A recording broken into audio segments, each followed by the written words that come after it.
Hello everyone, CS live with खुशी में आपका स्वागत है। जैसा कि हमारी एक सीरीज चल रही है जिसमें हम सीपीयू शेड्यूलिंग को कवर कर रहे हैं। हमने इससे पहले एफसीएफएस एल्गोरिथम देखा था, आज हम देख रहे हैं एसजेएफ एल्गोरिथम। एसजेएफ एल्गोरिथम जो है वो भी एक नॉन प्रिमिटिव हम इसका वर्जन देख रहे हैं। एसजेएफ का मीन्स होता है shortest job first. Shortest job first means ready queue में जो प्रोसेस जिसका एग्जीक्यूशन टाइम, जिसका बर्स्ट टाइम सबसे स्मॉल होगा, उसी प्रोसेस को सबसे पहले सीपीयू दिया जाएगा। एसजेएफ जो होते हैं वो प्रिमिटिव और नॉन प्रिमिटिव वर्जन दोनों में है। ये हम जो एसजेएफ पढ़ रहे हैं that is belongs to non primitive CPU scheduling algorithm. इसमें बर्स्ट टाइम जो होता है वो जिस प्रोसेस का सबसे मिनिमम होगा उसी को सबसे पहले सीपीयू अलोकेट किया जाएगा। One of the best CPU scheduling algorithm for reduce waiting time. It means जो प्रोसेसेस होती है, जो छोटी प्रोसेसेस होती है, जो किसी लॉन्ग प्रोसेसेस की वजह से लंबे टाइम तक सीपीयू ने नहीं अलोकेट होता है, जैसा कि हमने एफसीएफएस एल्गोरिथम में देखा कि कॉन्वो इफेक्ट की वजह से जो स्मॉल प्रोसेसेस होती है वो बहुत डिले हो जाती है, उनका वेटिंग टाइम अननेसेसरी बहुत एक्सपेंड हो जाता है।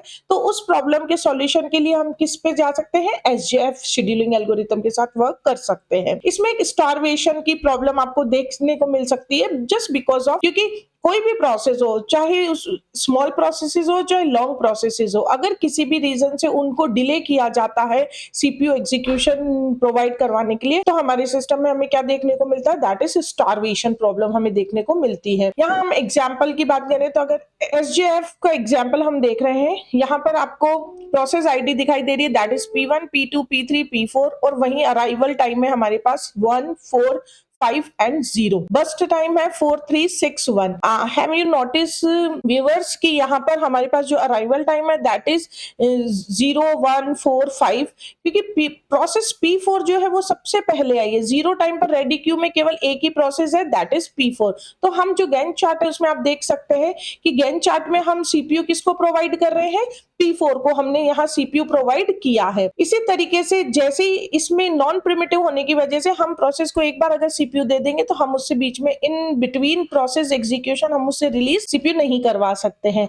दैट्स व्हाई हमने सबसे पहले P4 को दिया है जस्ट बिकॉज ऑफ कि वो 0 टाइम पर अकर हुई है रेडी क्यू में। उसके जस्ट बाद हम देखते हैं कि P1 जो प्रोसेस है रेडी क्यू में 1 टाइम पर आई है, तो आफ्टर P4 हम P1 को देंगे।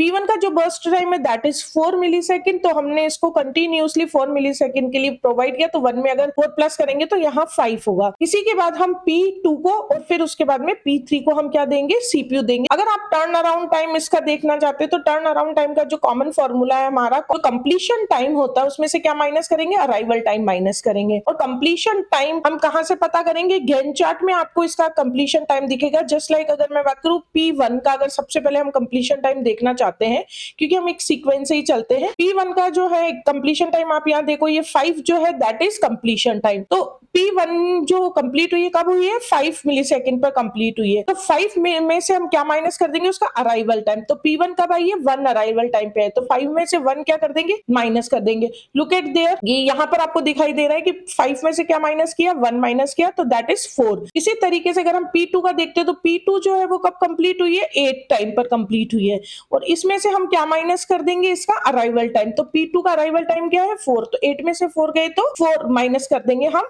4। इसी तरीके से हम P3 का जो कंप्लीशन टाइम है दैट इज 14, 14 में से हम उसका अराइवल टाइम माइनस करेंगे दैट इज 5, तो हमारे पास में क्या आ जाएगा? 9। P4 है, उसका जो एग्जीक्यूशन टाइम कंप्लीट हुआ है, जो कंप्लीट हुई है वो 1 पे हुई है, और आई कब है? वो 0 पे आई है। और 1 में से हमने क्या माइनस किया है? उसका अराइवल टाइम दैट इज 0। तो यहाँ पर उसका पूरा कंप्लीट टर्न अराउंड टाइम क्या हो गया है? 1। तो इस तरीके से हम इनको टोटल कर लेंगे, जो हमारे पास वैल्यू आएगी दैट इज 18, और 18 हमारा क्या है? Turn around time. अगर आप एवरेज वेटिंग टाइम निकालना चाहते हो तो नंबर ऑफ प्रोसेसेस से इसको क्या कर सकते हैं? डिवाइड कर सकते हैं। इसी तरीके से हम वेटिंग टाइम निकालना चाहते हैं तो जो टर्न अराउंड टाइम हमने निकाला है उसमें से क्या माइनस कर देंगे?